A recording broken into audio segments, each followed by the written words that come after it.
Sebuah mobil Suzuki Carry terbakar di Desa Banjaran, Kecamatan Driorejo pada Minggu 5 Juni 2022 malam kemarin. Pemilik mobil ikut terbakar dan juga mengalami luka bakar dalam insiden tersebut. Mobil naas dengan nomor polisi S1396N milik Muhkojin, warga Desa Banjaran, Driorejo, Gresik. Terkait kronologi kejadian dan juga bagaimana kondisi dari korban akan dilaporkan oleh rekan kami, Willy Abraham, reporter Tribun Jatim, silakan dengan informasi Anda.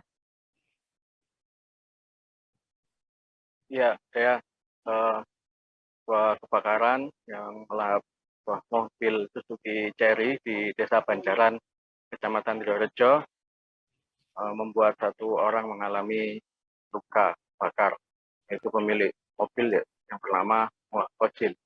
Kebakaran yang berada di Desa Banjaran ini awalnya saat mobil Carry itu berada di jalan, kemudian berhenti di dekat pemukiman warga.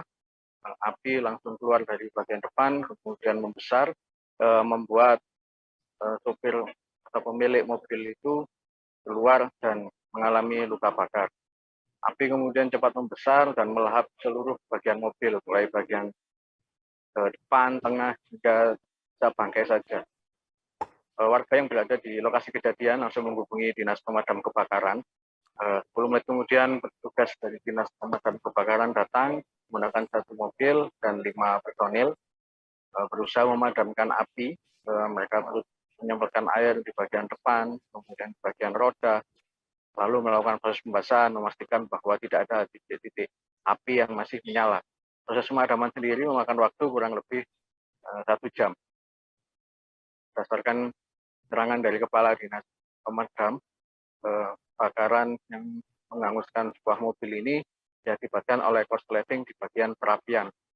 Dan buat peristiwa itu, pemilik mobil mengalami luka bakar dan masih selamat.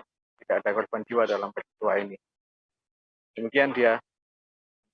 Baik, terima kasih rekan Willy Abraham untuk informasi Anda dari Gresik. Selamat kembali bertugas. Terima kasih sudah nonton. Jangan lupa like, subscribe, dan share ya.